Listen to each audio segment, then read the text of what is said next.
Bueno, entonces, la clase pasada vimos la siguiente definición. Sea P mayor que 1, un número entero, diremos que P es primo si los únicos divisores positivos de P son P y U. Ejemplos de número primo son el 2, el 3, el 7, el 5, el 3, el 5, el 7, el 11. Bueno, y ahí. Hoy vamos a ver que hay infinitos números primos, ¿no? No son primos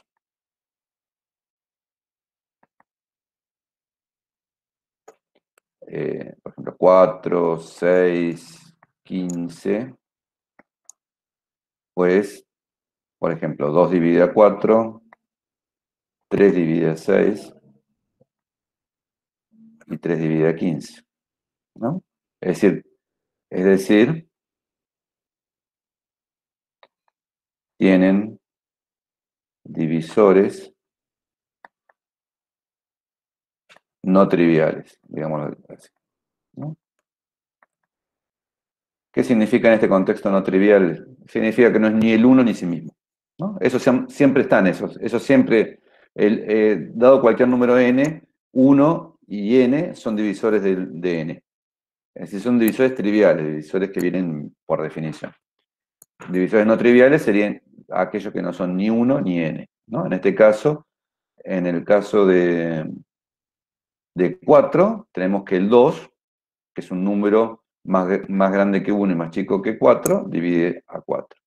El 3 divide a 6 y el 3 divide a 15. Hay otros divisores también, ¿no? Obviamente el 5 divide a 15, por ejemplo. Pero con que mostremos uno no trivial, ya está. ¿Qué propiedad importante vimos de los divisores? No, más que una propiedad, ¿qué es importante? ¿Cómo se caracterizan los números primos? ¿No? Vimos esta propiedad. Si P es primo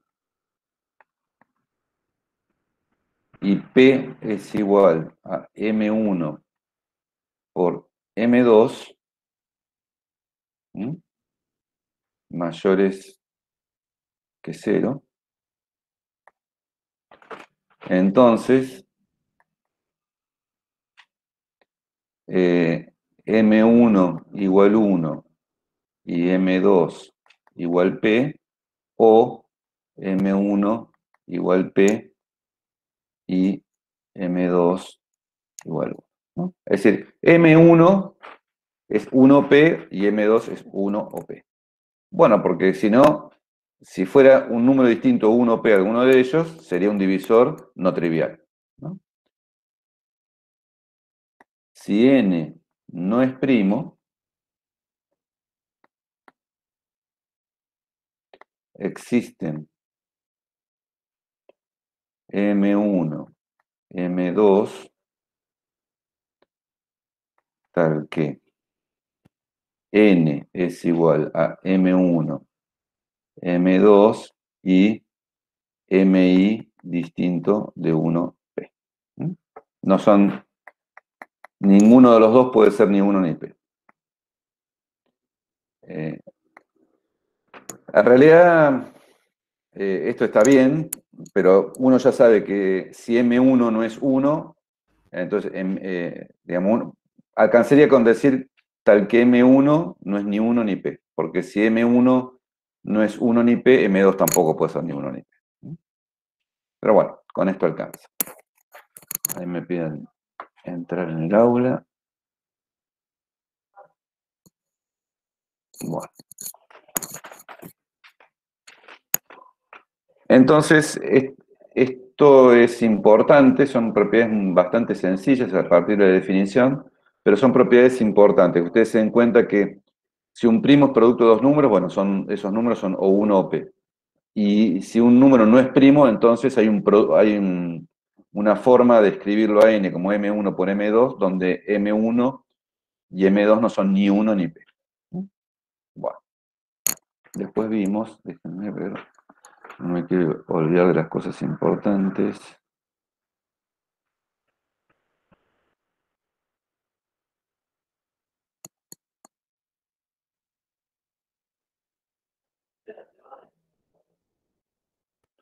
vimos que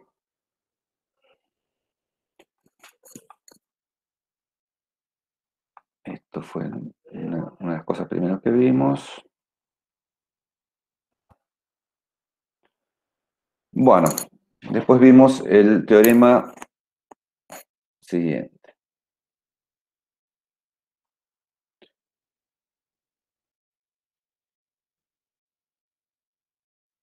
Teorema. Todo número entero mayor que 1 es producto de números primos.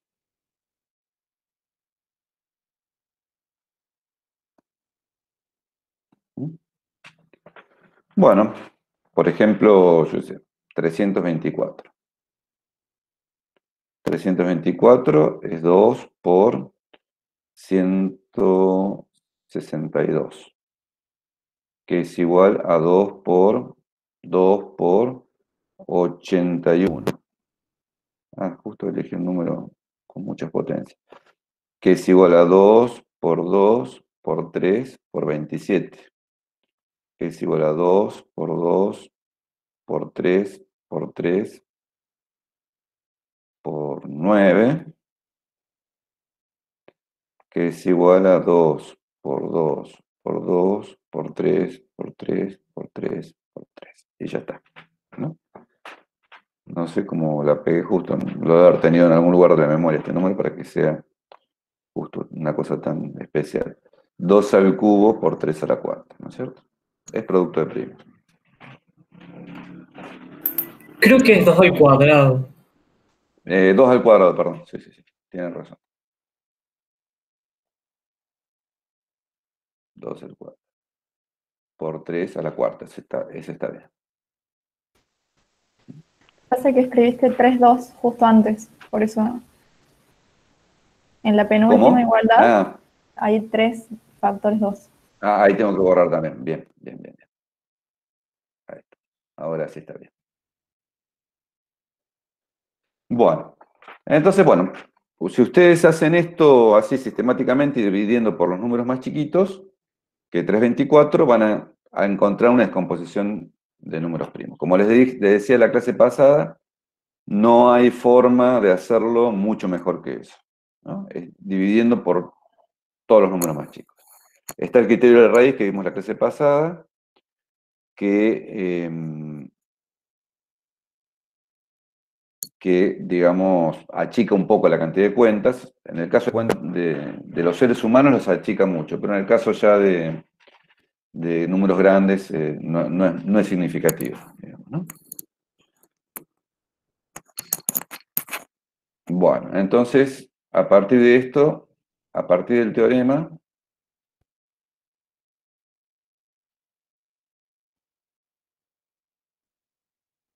decimos que todo número mayor que 1 admite una factorización prima.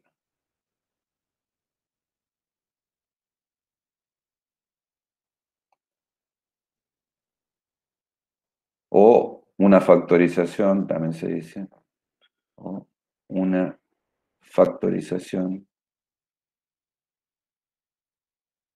Son cuestiones del lenguaje, en factores primos. Se los digo porque, bueno, quizás escuchen en otras materias esta forma de hablar y para que ustedes la conozcan.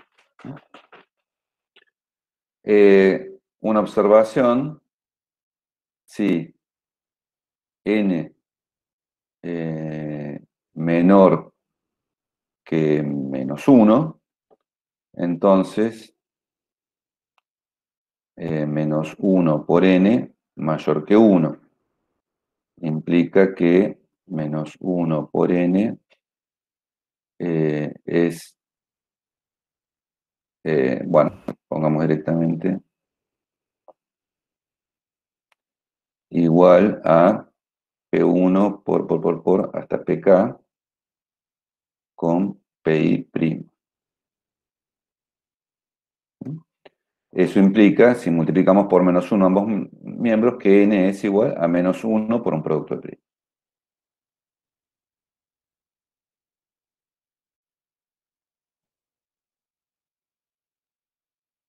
Cuando escribo así P1 por PK, primos, no quiero decir que son todos diferentes, ¿no? P1 puede ser igual a P2 o igual a P8. ¿No?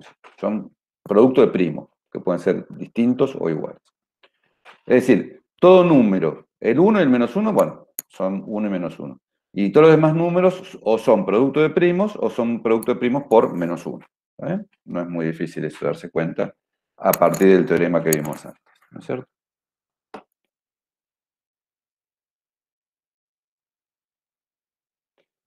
Bueno, vimos después algunas propiedades de los números primos. Ahora no vamos a mostrar nada, simplemente vamos a repasar para que ustedes recuerden las propiedades. Entonces, propiedades.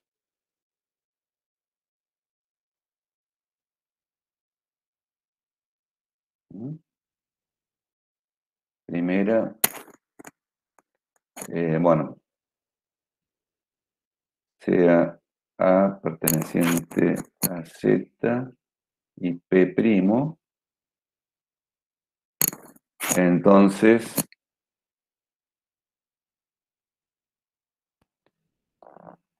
si P no divide A, implica que el máximo común divisor entre P y A es 1.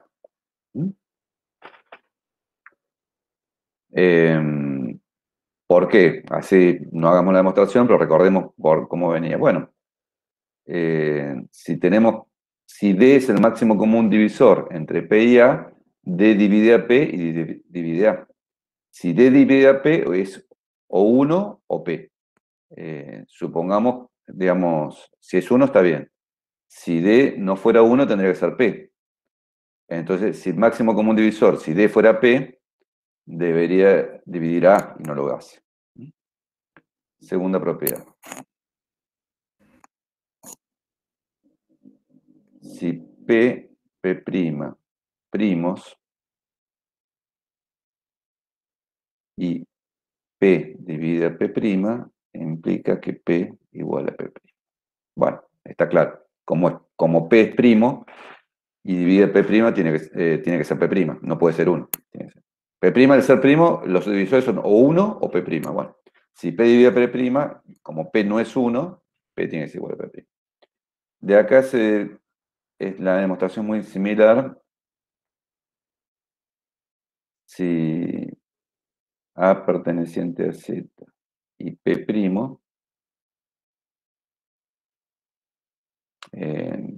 sea mayor que 1, ¿no? Entero mayor que 1. Sea mayor que 1, P'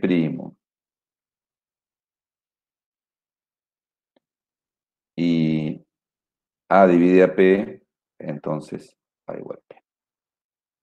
Es el mismo razonamiento que antes. Es un número mayor que 1 que divide a P. Bueno, el único divisor mayor que 1 que divide a P es P. Listo.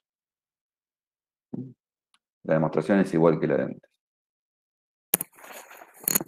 Esa propiedad no la vimos, pero... Bueno, después vimos el criterio de raíz, ¿no? No voy a poner el lema, voy a poner directamente el criterio de la raíz. Recordemos cuál es.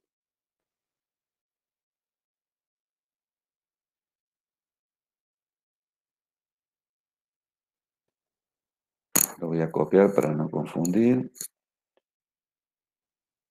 Sea n mayor o igual que 2. Entonces, sí, para todo m con 1 menor que m menor que raíz de n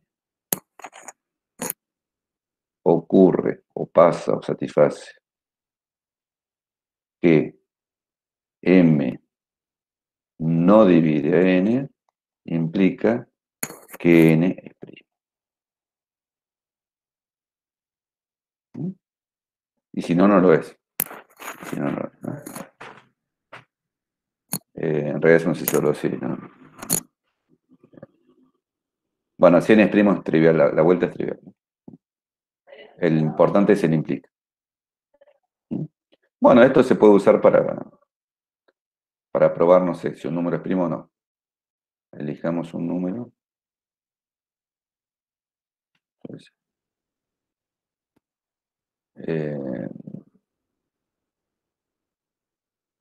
823. ¿Es primo?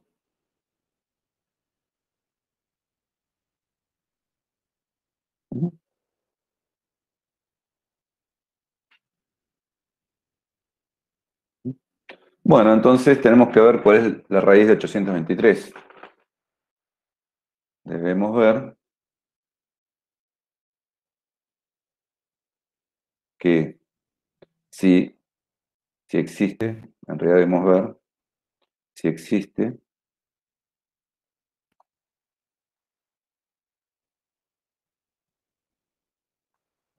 algún n o algún m menor o igual que la raíz cuadrada de 823, tal que m dividida a 823. Es decir, si no existe, ya, por el criterio de raíz. Bueno, ¿cuánto es la raíz de 823? Bueno, 20 por 20, 400, 30 por 30. Bueno, abajo de 30 seguro. Raíz de 823 es menor que 30. Luego, debemos ver, y menor que 29 debe ser también, ¿no es cierto? A ver. Sí, profe, es 28,68. Bueno, mejor porque el 29 es primo, uno menos para probar. Menor que 29. Luego debemos ver 29 sería, profe, menor. menor que 29, sí, perdón.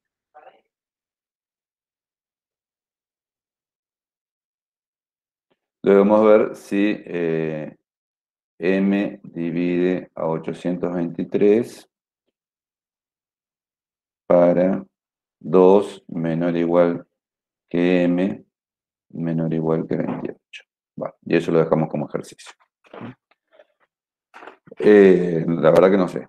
Pero bueno, son 27 divisiones, lo cual al lado de 823, que era lo que teníamos que hacer al principio para probar, son bastante pocas. Una observación, esto es ejercicio.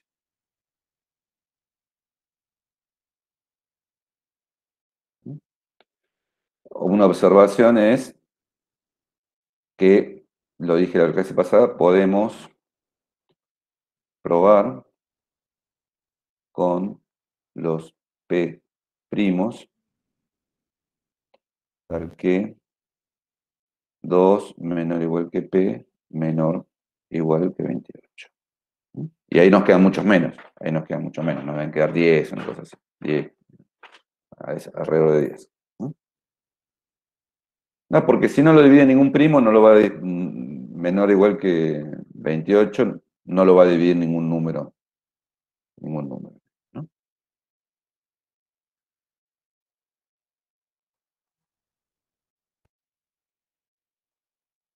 Bueno. Pero en realidad el criterio de raíz habla de esto y, bueno, después, si tomamos el criterio de raíz, que puede ser, lo pueden hacer de cualquiera de las formas, con los primos o con los números menores o iguales que la raíz.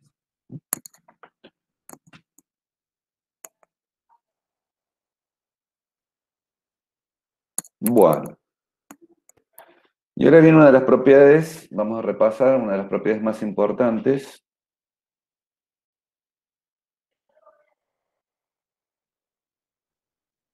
Propiedad muy importante, hay que acordársela, porque además no es tan obvia. No es tan obvia, ¿no? Sea P', entonces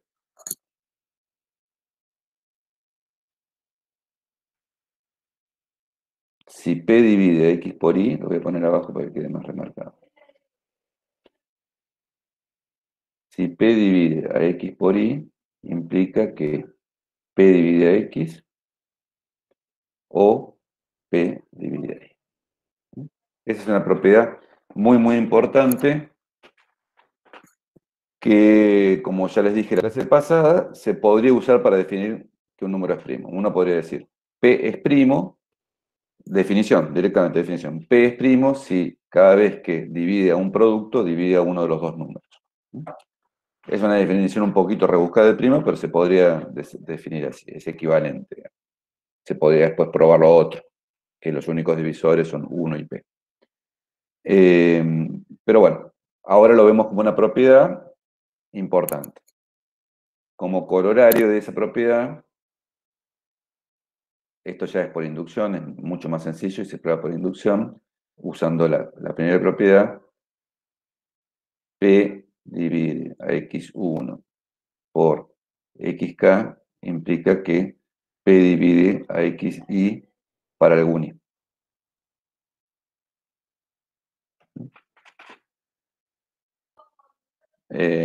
Se prueba por inducción esto. Es una, a partir de saber esta propiedad, es un ejercicio sencillo de inducción, sabiendo esta propiedad, ¿no? Se dan cuenta que la inducción no es solamente, es una cosa útil no solamente sirve para ver algunas demostraciones de sumatoria, así, sino que sirve para muchas más cosas. Es una herramienta fundamental de la matemática. Y esta propiedad implica, ustedes pueden ver en el apunte de la demostración, el siguiente teorema, que se llama fundamental de la aritmética, ¿no? Teorema fundamental.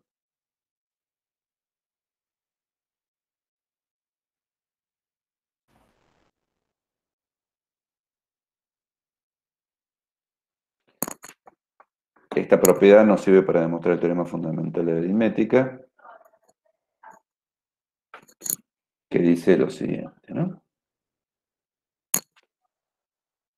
La factorización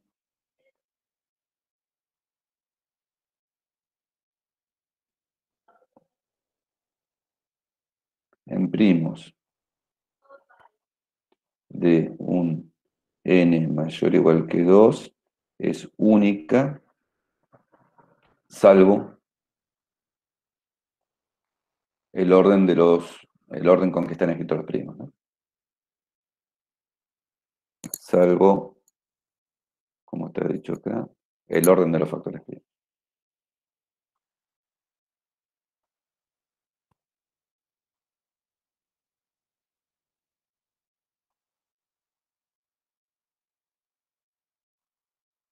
El orden de los factores primos. Esto también se demuestra por inducción, no, creo que es sí, es por inducción, y usando esta propiedad también, ¿no? O esta en realidad. Bueno, es decir, ¿qué significa que sea única, no? Que si P, es decir, lo vamos a escribir un poquito más explícitamente. Es decir, si N habíamos puesto, ¿no? Sí.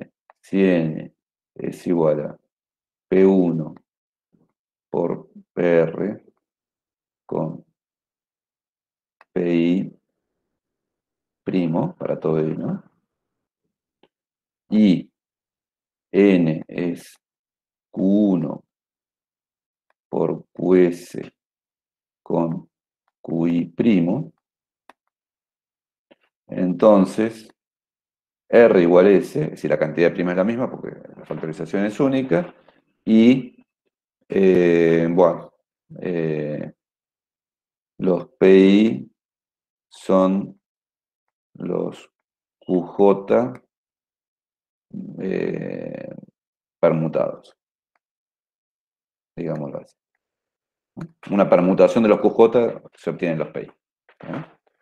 Entonces, por ejemplo, n puede ser 2 por 5 al cuadrado, por 3, por 7, por 11 al cubo. Pero también lo podemos escribir como 5 por 5 por 2 por 5 por 3 por 11 al cubo por 7. Son los mismos primos, ¿no? Son los mismos primos, pero bueno, están ordenados, escritos de otra forma, pero es la misma descomposición, ¿no?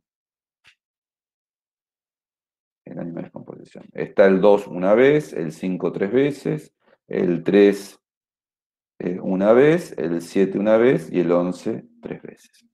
Si lo describen con los primos de menor a mayor, ya no hay permutaciones, son siempre, ¿no? Si ustedes pueden escribir con el menor primo primero, después viene el 3, el 5 al cuadrado, el 7, el 11 al cubo. Si lo escriben así, de menor a mayor los primos, no hay permutación, hay una única forma de escribirlos, ¿no? Es única si PI menor que PI más 1, digamos así. Menor o igual que PI más 1, en la notación de acá arriba. Porque ahí en la de arriba se pueden repetir, ¿no? Acá sería 2 por 3 por 5 por 5 por 7 por 11 por 11 por 11. Bueno, pero ustedes entienden que no hay, si aparece un 2 a la 38, en cualquier otra descomposición, va a estar 38 veces el 2, escrito en otro lugar, de otra forma, pero va a ser siempre ahí. Y así para Alejandro, cualquier primo. Sí, ahí en el segundo n escribiste el segundo 3, 5. número, ¿es? Sí, Claro, eso. sí. No sabía si estaba tachado o No, era. no, no, está mal escrito y está mal por todos lados. Ahí está.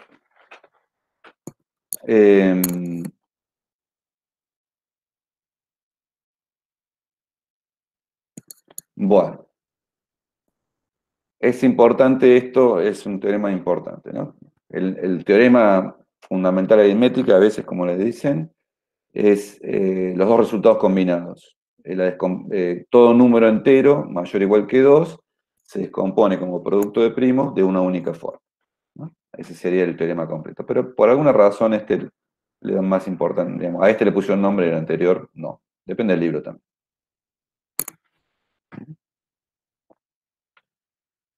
Bueno, entonces, bueno, la notación que se suele usar, la notación que se suele usar es en la descomposición prima,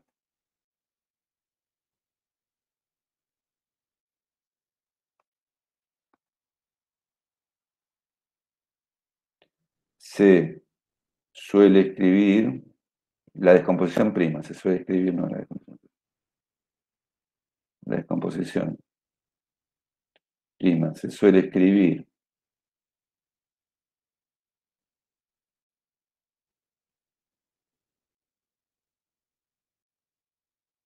con los primos de menor a mayor, digamos, crecientes, y agrupados por potencias.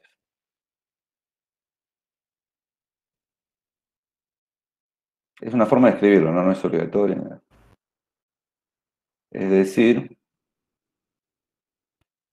si n es P1 a la, como hemos puesto lo que se pasa para usar la misma notación, P1 a la E1 por P2 a la E2 con PR a la R con PI',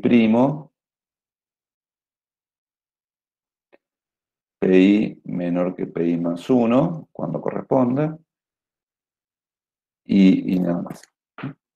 Con estas dos condiciones, ¿no? Al decir que PI es menor que PI más 1, está diciendo que son todos distintos, ¿no? Pero en particular viene. Y con esta escritura, con esta forma de escribir es única la escritura, ¿no? Es única. Bueno.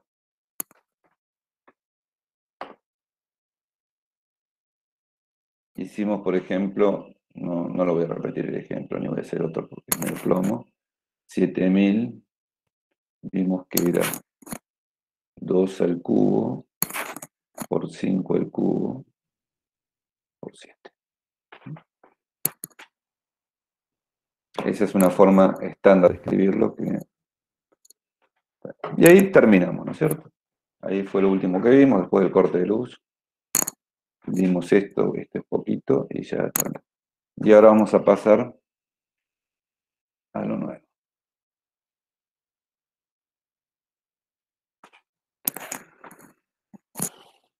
Bueno, hoy, como decía Azul, vamos a terminar con lo que es primos, ya terminamos con divisibilidad. La clase que viene seguimos con un tema que es una consecuencia de este, o una continuación de este, no una consecuencia, que es congruencia, ¿no? Que tiene mucho que ver con divisibilidad, pero se lo suele separar. Bueno, primero vamos a ver, esta clase vamos a hacer algunas cosas teóricas al principio, para que ustedes vean más o menos cómo es la teoría, se interioricen un poco con la teoría de los números primos, y después vamos a hacer ejemplos, algunos teóricos y otros más prácticos.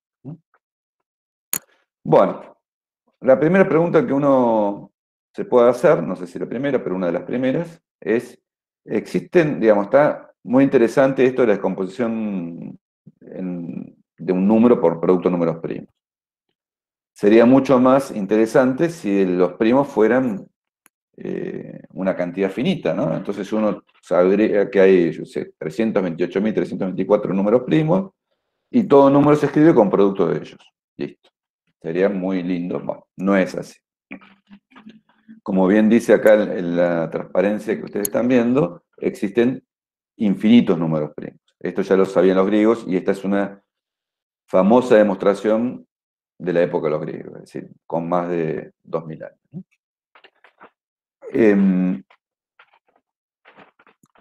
También uno se podría preguntar, antes de hacer la demostración, uno se podría preguntar, bueno, ¿existe alguna forma de generar números primos, digamos, una máquina que no sea ir viendo uno por uno, ¿no? Ir avanzando de a uno en la tabla? Alguna fórmula, yo sé, x a la n más 324 por raíz enésima de no sé qué cosa. Bueno, digamos, no existe ninguna fórmula, no solo que genere los números primos, sino que ninguna fórmula creo que hay, estoy casi seguro que no hay ninguna fórmula que genere infinitos números primos, ¿no? Que uno le ponga un entero y salga un número primo, no hay ninguna forma. Están muy lejos de ser números que tengan cierta regularidad, aunque hay algunas fórmulas que uno puede ver, por ejemplo, la densidad de los números primos, no me acuerdo ahora cómo es, pero creo que, bueno, creo que es raíz de n, ¿no? Es decir, en el sentido que, no quiero decir algo, pero bueno, hay una fórmula de la densidad. Es decir, si uno toma un número muy grande, un n muy grande, la cantidad de números primos es más o menos una proporción bien determinada de la cantidad de números que hay. Pero son fórmulas más probabilísticas que otra cosa. No hay fórmulas para generar números primos. Bueno, veamos cómo se hace esta demostración. Pasemos a... Prefiero hacerla en las notas.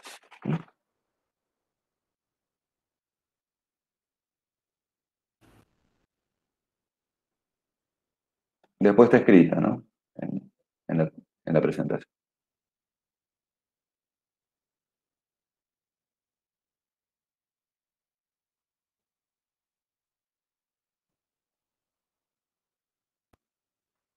Existen infinitos números primos. Demostración. Entonces, como muchas demostraciones que ustedes van viendo en esta materia, hay muchas demostraciones que las hacemos por el absurdo. Este es un caso que hay que hacerlo por el absurdo. Supongamos, bueno, aclaremos eso, que lo vamos a hacer por el absurdo. Que lo vamos a hacer por el absurdo.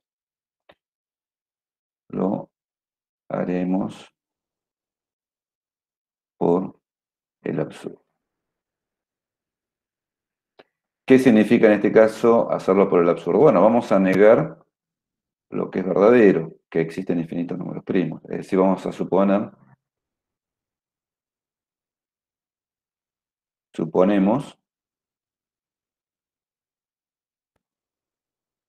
que hay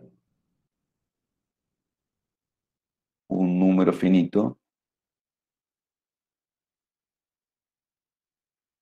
de números primos.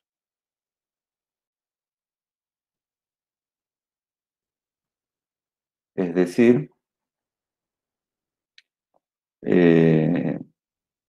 P1 hasta algún PR son todos los primos.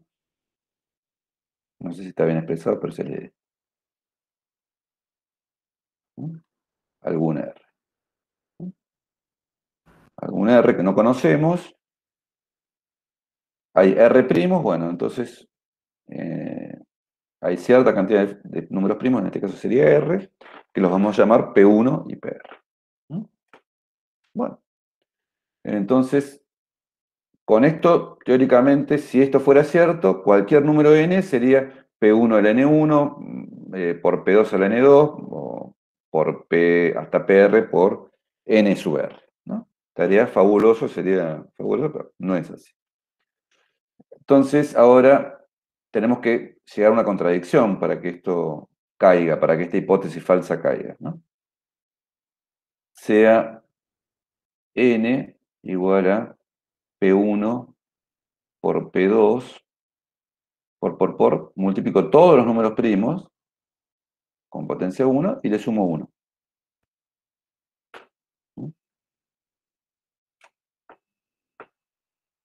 Bueno, hagamos que este sea n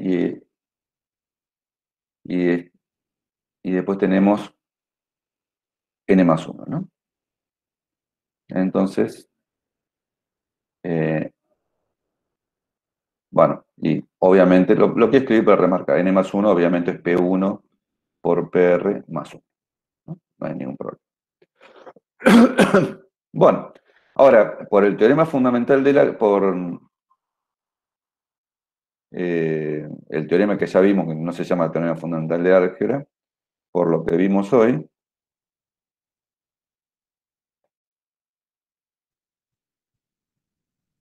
que todo número, o el que está además, todo número entero es producto de primos,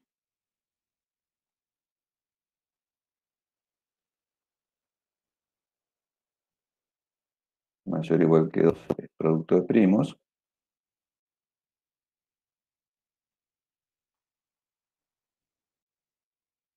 eso implica, existe PI tal que PI divide a n más 1. PI divide a n más 1, ¿no? Porque si es producto de primos, cada uno de esos primos, bueno, eso no lo mencioné, pero es bastante obvio, pero lo debería haber mencionado igual. Si es producto de primos, bueno, PI participa en la factorización de n más 1, por lo tanto lo divide, ¿no? PI divide a n más 1. Entonces hay un primo que divide n más 1. Ahora bien,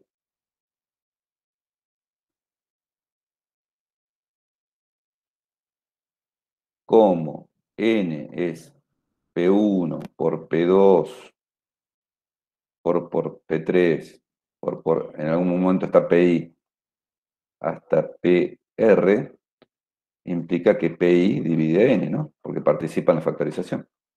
Entonces PI divide a n más 1 y PI divide a n. Es decir, PI divide a n más 1 y PI divide a n. Eso implica que PI divide a n más 1 menos n, que es 1. Y eso es absurdo, ¿no? Ningún primo dividido a 1. Son mayores que 1, así que.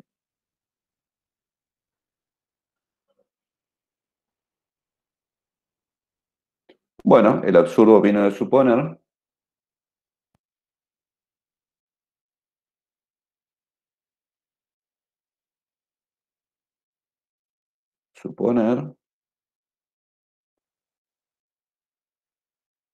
que hay un número finito de primos.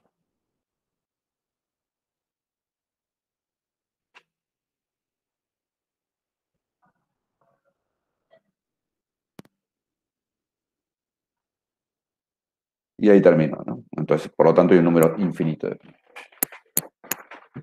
Fíjense los griegos qué capacidad de razonamiento que tenían, que muy avanzado, muy abstracto, ¿no? Para poder hacer esta demostración. No sé cómo la escribirían, no sé con qué notación o cómo definirían el número primo, no sé, pero que es una demostración que tiene más de 2000 años. Bueno, volvamos a las tres paredes. Bueno, acá está brevemente la demostración y también está en el apunte, ¿no?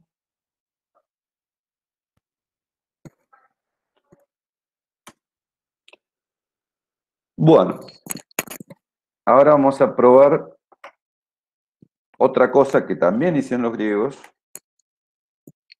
que se les armó un lío bárbaro en la cabeza, vamos a probar este ejemplo, cuya consecuencia es que, ya la vamos a ver, que la raíz cuadrada de 2 no es no es un número racional, es decir, no se escribe como fracción de enteros, como un quebrado de enteros, ¿no? No es m sobre n, ¿no?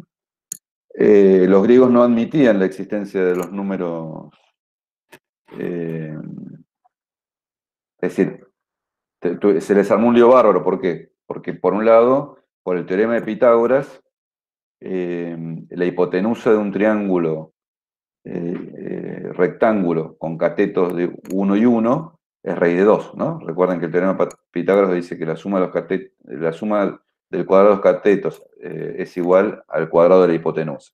Es decir, que 1 al cuadrado más 1 al cuadrado es el cuadrado de la hipotenusa. Es decir, que 1 al cuadrado más 1 al cuadrado es 2, 2 es el cuadrado de la hipotenusa, es decir, que la hipotenusa mide raíz de 2. En un cuadrado, en un triángulo rectángulo con catetos 1 y 1, la hipotenusa mide raíz de 2. Es decir, raíz de 2 existe, es un número que existe, evidentemente. Sin embargo, ellos pensaban que todos los números eran fraccionarios. Y bueno, cuando vieron este teorema, bueno, no supieron qué hacer, se congelaron. No es que definieron los números reales como deberían haber hecho, sino que se les produjo una especie de contradicción. ¿Cómo demostramos esto? A ver. Y después les vamos a ver por qué. Ya llegamos a la página 10. Bueno. Entonces, ejemplo o ejercicio. Probemos que no existen NM en Z tal que, ¿cómo era? Quiero escribir las mismas ecuaciones. M cuadrado es N cuadrado, ¿no?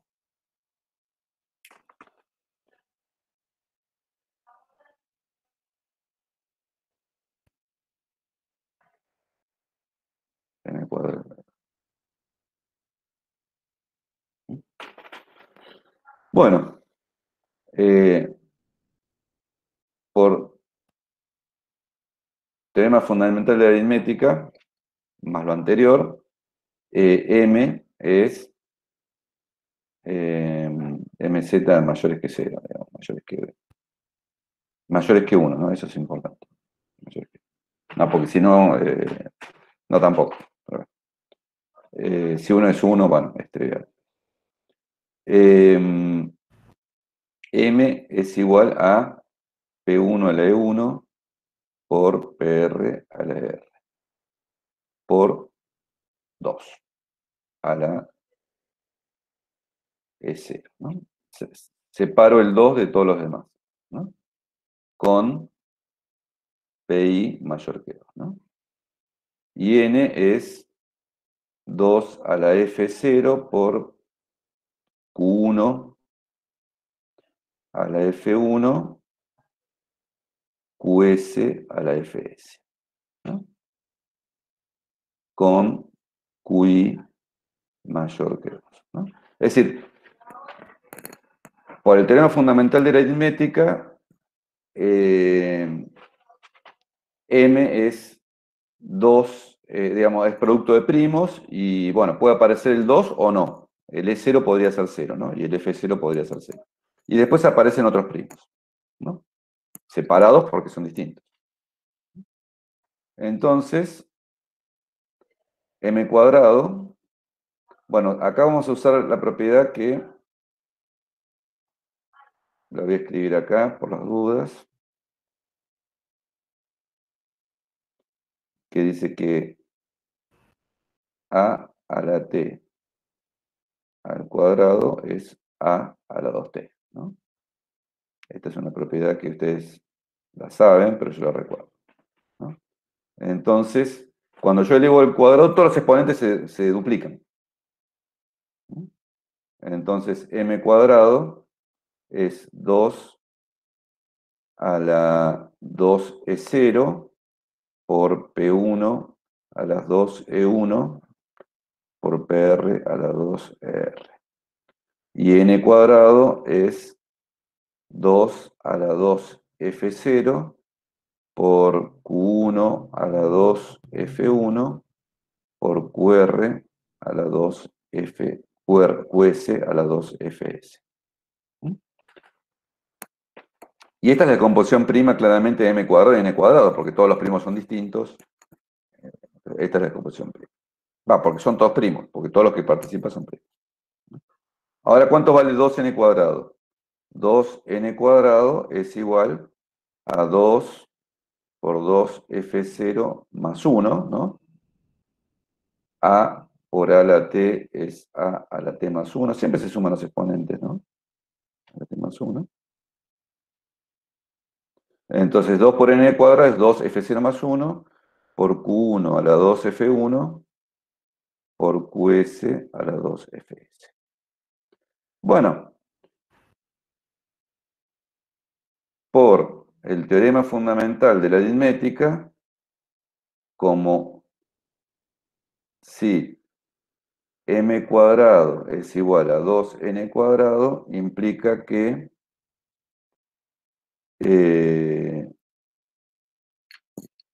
los exponentes de los primos son los mismos, ¿no? Implica que F0, que E0,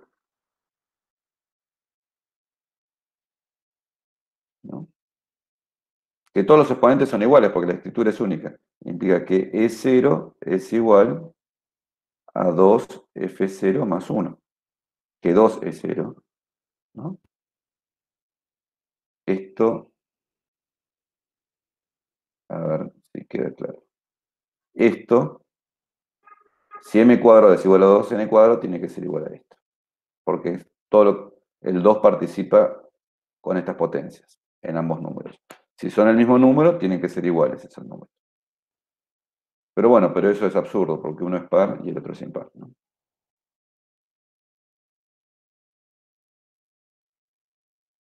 Absurdo, ¿no? Este es par, este es impar. Es decir, no puede ocurrir esto. Esto no puede ocurrir. Y es por el teorema fundamental de la aritmética. Entonces, observación. M cuadrado era así, ¿no? O era N cuadrado. Sí, M cuadrado distinto de 2N cuadrado para todo M y N, ¿no? Implica que si paso abajo el N cuadrado, que M cuadrado sobre n cuadrado, o que es distinto de 2n, de 2, ¿no? Paso para abajo. ¿No? Eso implica que m sobre n al cuadrado distinto de 2. Eso implica que si saco raíz en ambos miembros, m sobre n distinto de raíz de 2 para todo m. Entonces, esto es la demostración de que la raíz de 2 no es un número racional, no se puede escribir como fracciones.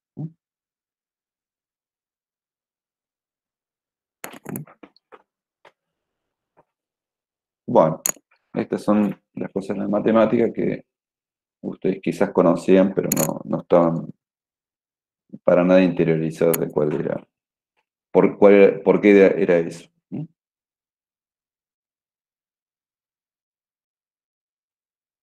Bueno, la demostración, además de estar en el Jamboard, la tienen acá. Acá está un poquito más prolija quizás. Bueno. Y acá está la explicación de raíz de 2, ¿no?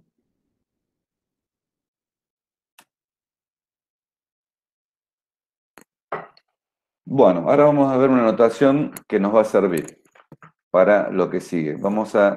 En lo que sigue vamos a tratar de calcular el máximo común divisor y el mínimo común múltiplo a partir de saber la descomposición prima de los números.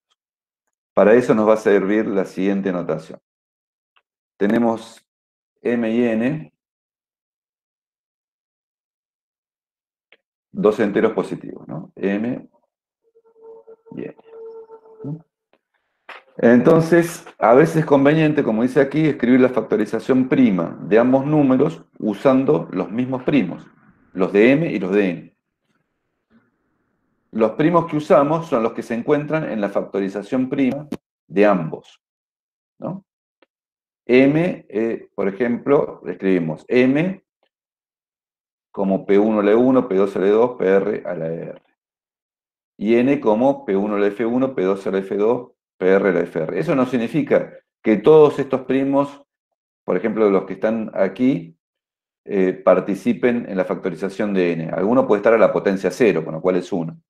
Pero sí significa que participa en una o en otra, ¿no? Es decir, que EI, FI son mayores o iguales que 0, pueden ser 0 o más grande, y que uno de los dos es 0.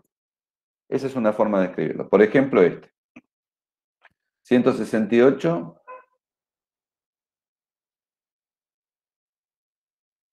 ¿a qué es igual? Es a 2 por 84, que es 2 por 42.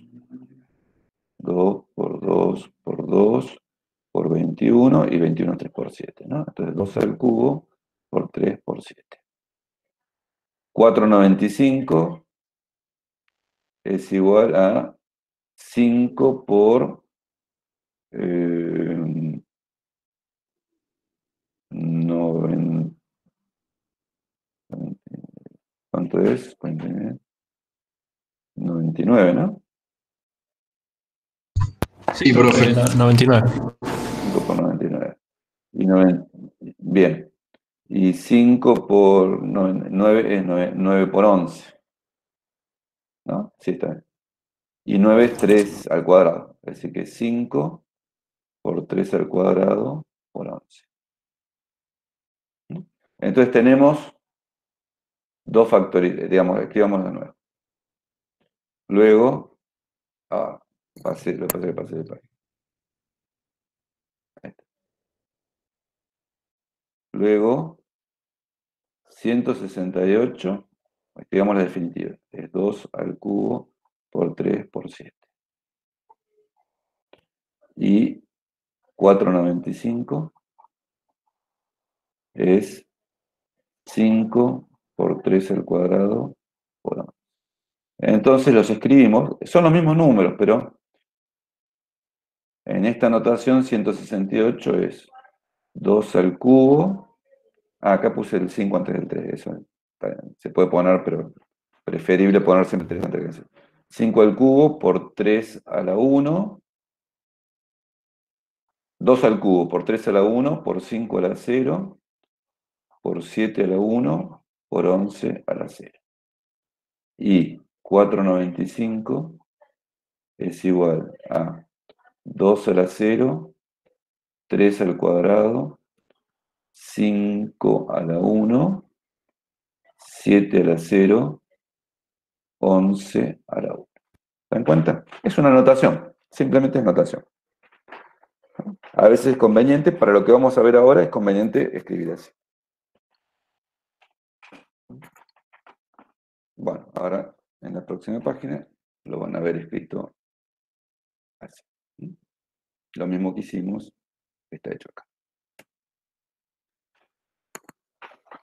Veamos ahora un resultado que se puede deducir fácilmente del teorema fundamental de la aritmética.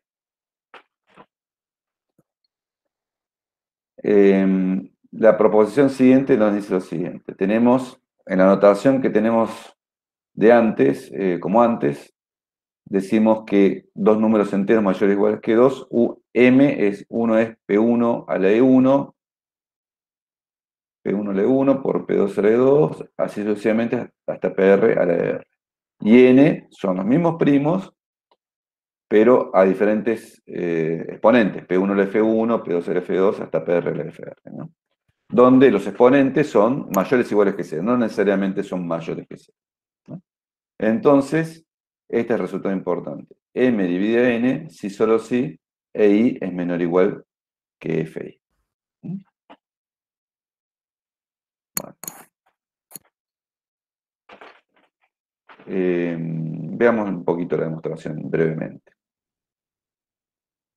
Hagámoslo directamente la transparencia, se las remarco en la transparencia, porque tampoco es tan importante.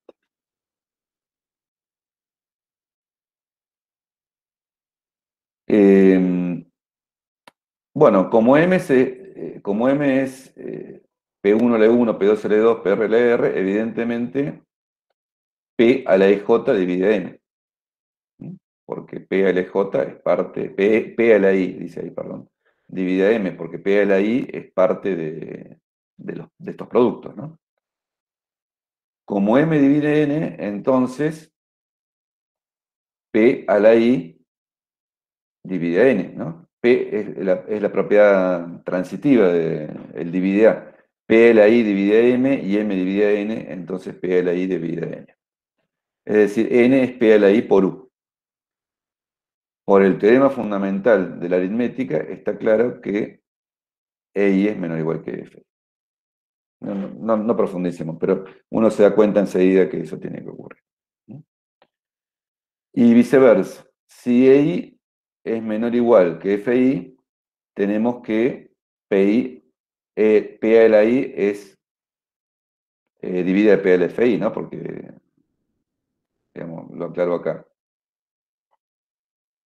Porque queda que P a la FI es P a la EI por P a la FI menos EI. Como EI es menor o igual que FI menos EI queda positivo. O 0. Entonces P a la I divide a PFI. Bueno, como P1 a la E1 divide a P1 a F1, P2 a la E2 divide a P2 a F2, y así sucesivamente M divide a F.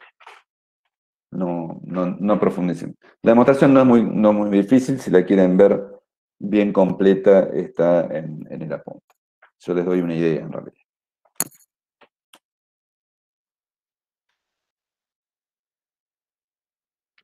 Bueno,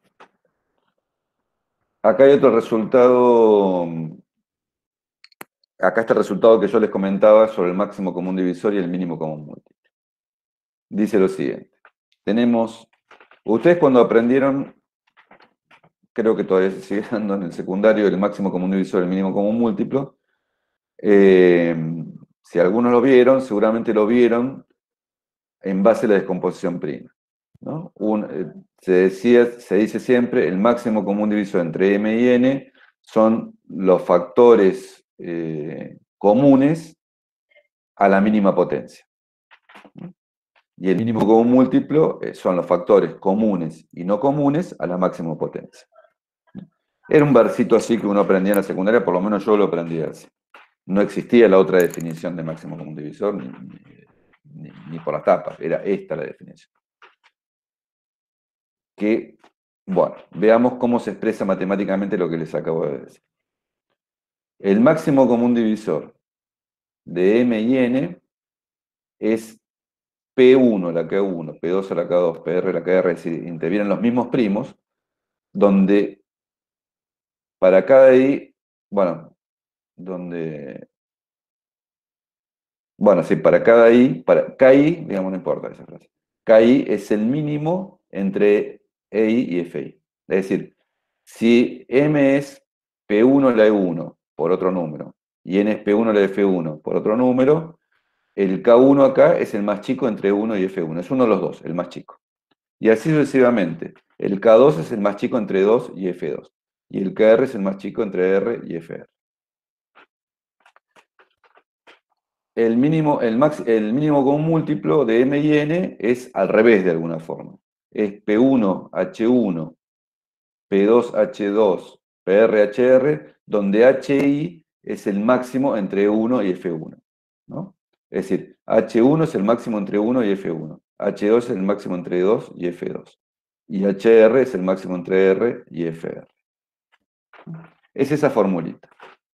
Bueno, entonces uno podría decir, bueno, esta fórmula es mucho más fácil que el algoritmo de Euclides. Bueno, no, por lo que yo les vengo diciendo hace rato, que conocer la descomposición prima es algo mucho más difícil que el algoritmo de Euclides. Mucho, mucho más difícil. Es algo insoluble para números grandes. En cambio, el algoritmo de Euclides no. Bueno, acá posiblemente esté la demostración. No la vamos a ver la demostración. Queda acá en la transparencia porque no tiene mucho sentido. No es muy difícil, ¿no? No es muy difícil la demostración, pero hoy vimos ya bastantes cosas, no quiero confundir. Vamos a hacer un ejemplo. Por ejemplo, encontremos el máximo común divisor entre 168 y 495. ¿No? Habíamos visto la descomposición prima de estos números. 168 era 2 al cubo, por 3 a la 1, por 5 a la 1, por 5 a la 0, por 7 a la 1, por 11 a la 0. Y 495 es 2 a la 0, por 3 al cuadrado, por 5 a la 1, por 7 a la 0, por 11 a la 1. Entonces, ¿cuál es el máximo común divisor? Bueno, entre 3 y 0... ¿cuál es el mínimo? 0. Entonces, acá va 2 a la 0. Entre 1 y 2, el mínimo es 1. Entonces, acá va el 1. Entre 5 y 0 es 0. Entre 0 y 1, que son las potencias de los 5, del 5, el mínimo es 0. Tenemos 7 en ambos lugares, uno a la potencia 1, la otra a la potencia 0, es 0. Y acá 11 a la potencia 0 y a la potencia 1, el mínimo es 0. Y queda 3 nada más, porque todo lo demás se hace en 0. ¿Cuál es el mínimo común múltiplo? Bueno, ahora tenemos que tomar el máximo entre 3 y 0, es 3. El máximo entre 1 y 2, es 2. El máximo entre 0 y 1, en los casos que siguen, es 1, 1.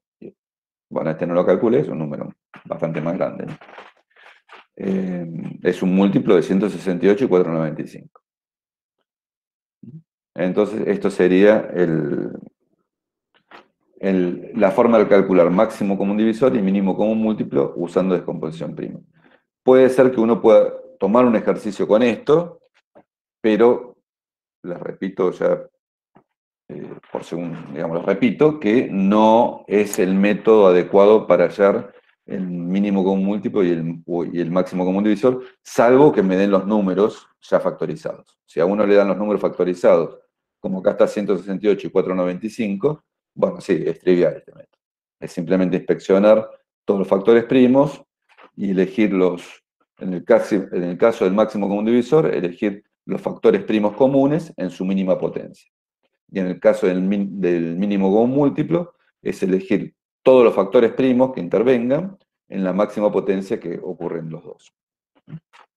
Bueno, ahora vamos a pasar a hacer algunos ejercicios como para practicar. Si quieren hacer alguna pregunta, siempre me pueden interrumpir en la clase, ¿no? No me están haciendo preguntas, pero siempre me pueden interrumpir, ¿no? Vamos a hacer algunos ejercicios.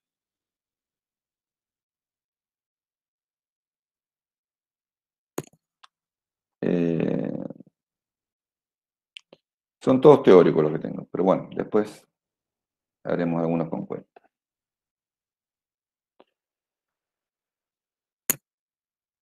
Esta es una pregunta. Ejercicio, pongamos.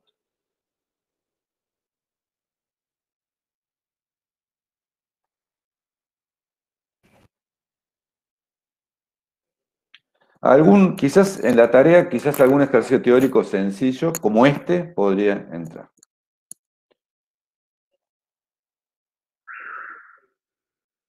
¿Existe M perteneciente a Z tal que M a la cuarta es igual a 27? Bueno.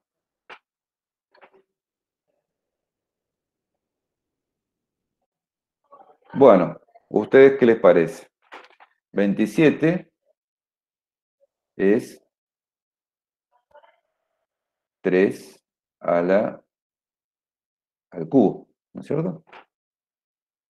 Bueno, ¿qué nos dice el teorema fundamental de la álgebra? Que, bueno, el único primo que interviene en 27 es 3 y elevado al cubo.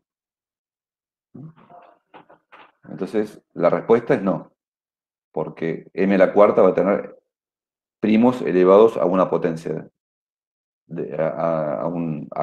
primos elevados a 4 por algo, ¿no?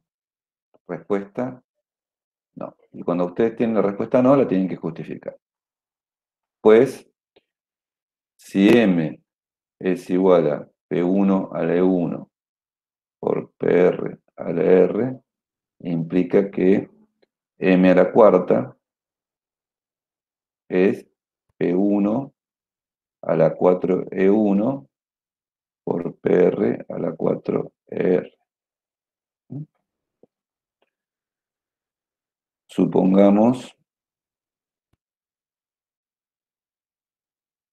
que m a la cuarta igual a 27. Eso implica que P1 a la 4E1 por PR a la 4R es igual a 3 al cubo. Bueno, y entonces, por el teorema fundamental de la aritmética, P1 igual 3, R igual 1, digamos, hay un solo primo, P1 igual 3, los otros no existen, y 4E1 es igual a 3. Vale, eso no puede ser.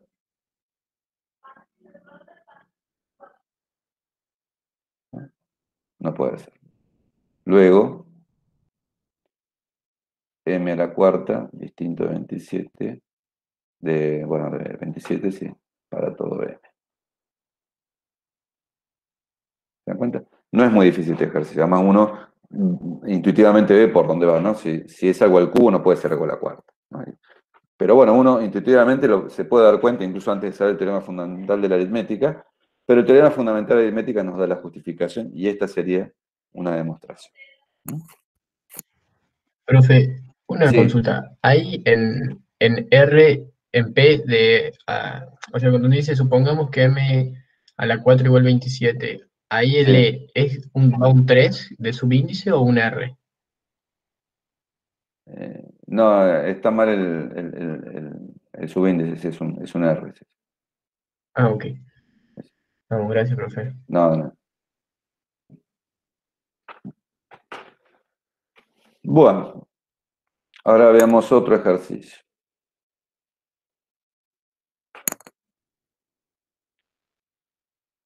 Este tampoco es muy difícil. Yo sé que a ustedes les cuestan los ejercicios teóricos porque están recién aprendiendo matemática abstracta. Pero bueno, estos son lindos ejercicios para aprender un poquito cómo se hacen las demostraciones, porque no son tan difíciles. Sea P', entonces P menos 1 factorial igual 1. Bueno, acá en este ejercicio se usa una técnica que se usa mucho, que es, bueno, si el máximo común divisor no es 1, entonces es un número mayor que 1, por lo tanto un primo interviene en el máximo común divisor, ¿no? Sí, entonces ese primo divide a ambos números. Eso es lo que vamos a usar. Sea,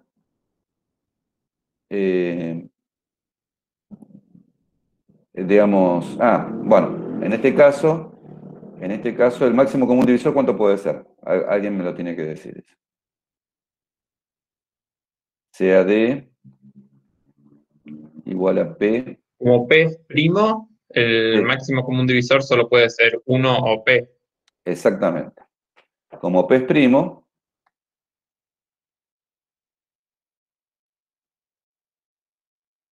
ya lo vimos al principio de la clase pasada y al principio de la clase, como P es primo, D igual 1 o D igual P.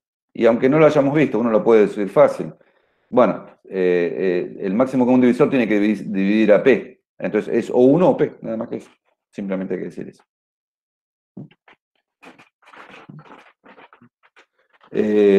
Ahora bien,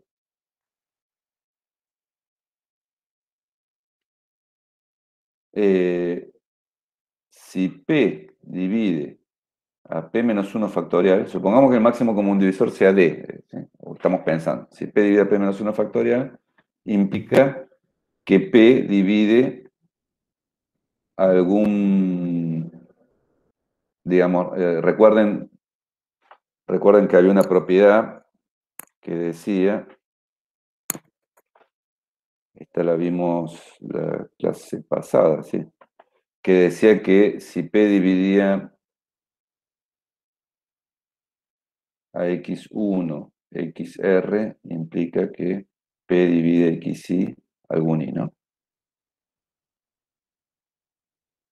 La repasamos esta clase.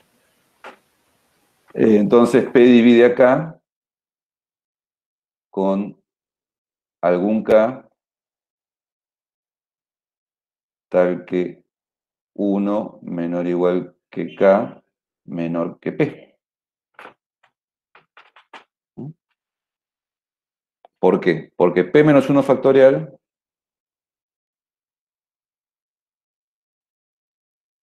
es 1 por 2 hasta P menos 1. Es decir, es la productoria desde igual 1 hasta P menos 1 o de K igual 1 hasta P menos 1 de K. Entonces, como es el producto de 1, 2, P menos 1 aplicando este teorema, divide alguno de estos números. Algún número que está entre K y P. Bueno, eso es absurdo, ¿no? Nunca puede vivir un número más chico, ningún número puede vivir un número más chico, ¿no? Entonces, absurdo, pues P divide a K y K menor que P nunca ocurre, ¿no? No hace falta que sea primo. Nunca ocurre. Bueno, entonces luego P no divide a P menos 1 factorial, implica que D igual 1, y ya está. Acá donde se usó que P es primo, se usó en esta propiedad, ¿no? Esta propiedad es la propiedad fundamental que se usa acá, que si P divide un producto, divide alguno de los factores, ¿no? Lo usamos acá. Lo usamos acá, ¿no? si P divide el producto que va de 1 hasta P menos 1, divide algún K con K menor que P. Bueno, eso no puede ocurrir nunca. Todo, digamos, cuando uno divide números positivos, siempre, si P divide A, si A divide a B, A es menor o igual que B. Bueno. Veamos un último ejercicio, después si quieren preguntarme. No, después vamos a hacer intervalo porque ya me hablar. Veamos otro ejercicio. Este ya, no sé si... Los dos anteriores no son muy complicados. Puede ser que, bueno, como siempre les digo, ustedes están aprendiendo, probablemente les resulten complicados. Pero una vez que uno aprende la teoría y hace algunos cuantos ejercicios, no son muy complicados.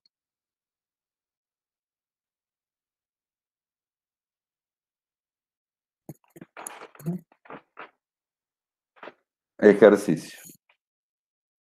Si AB es igual a 1, hay B enteros mayores o iguales que 1, supongo. Implica que A más B y A por B, el máximo común divisor, es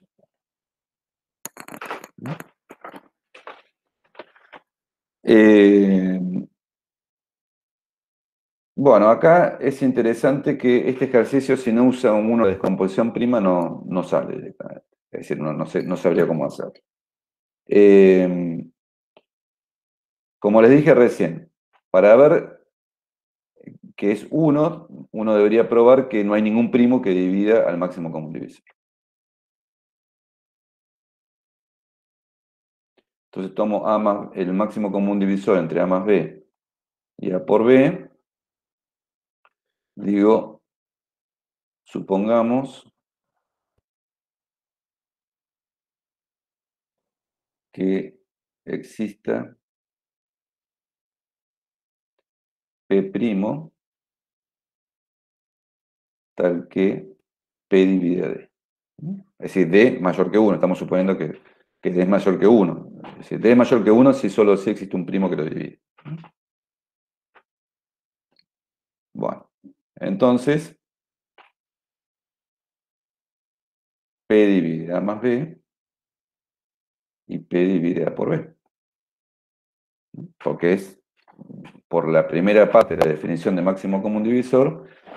Me comí un pasito, lo hagamos para que quede bien claro. Entonces, como por la definición de máximo común divisor D divide A y D divide a B, y además P divide a D, eso implica que P divide A y P divide a B, ¿no? Es por la propiedad transitiva del divide A. Si P divide a D y D divide a, P divide a. Si P divide a D y D divide a B, P divide a B.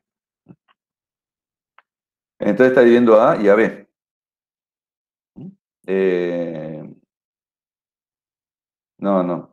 Perdón. Estoy poniendo mal. Eso sería si fuera el máximo común divisor de A y B. Es el máximo común divisor de A más B y A por B. Entonces, D divide A más B y D divide A por B. Y como P divide a D implica P divide A más B, ahora sí. Y P divide A por B. Eso sí, eso está bien. P. Así es. Tengo alta densidad de errores últimamente. Entonces P divide A más B y P divide A por B. Es decir, resumiendo, por ahí lo dice entre los errores y que di demasiadas vueltas, resumiendo, si tenemos que el máximo común divisor entre dos números es mayor que 1, hay un primo que divide ambos números. Eso es lo que estamos usando acá. Entonces, P divide A más B y P divide A por B.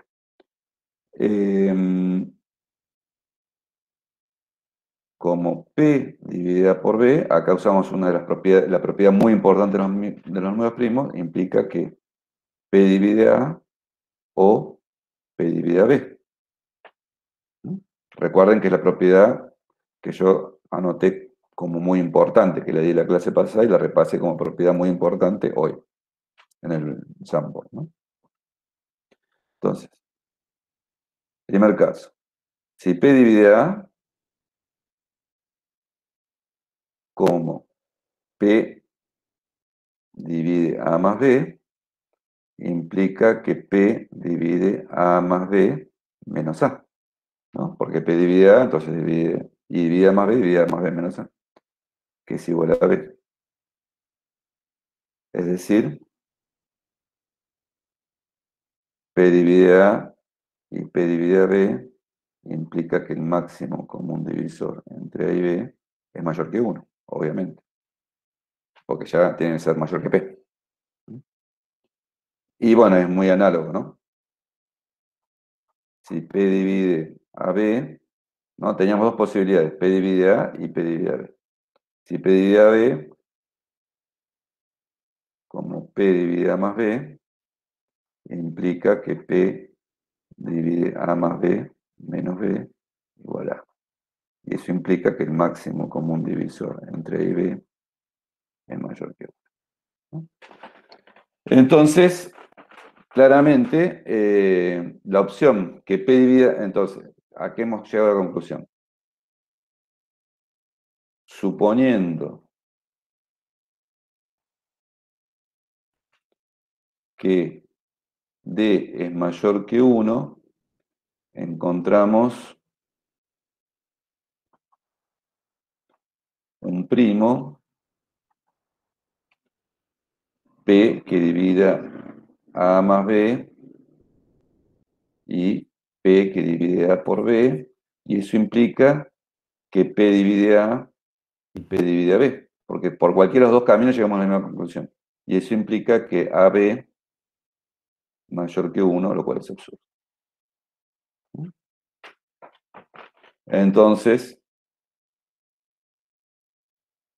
D igual a 1. Ahí está.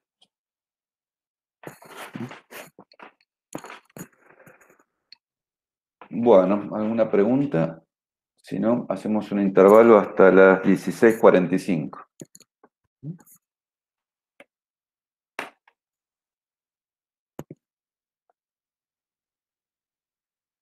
Bueno, entonces hacemos el... Ah, acá me preguntan por chat. P o 1. ¿Por qué D igual a 1? Porque si yo supongo que D es mayor que 1, llego a un absurdo. Y D es un número, es o 1 o más grande que 1. Digamos, el máximo común divisor es un número positivo. ¿Sí? Entonces, si al suponer que es mayor que 1 llega a un absurdo, la única posibilidad que queda es que sea 1.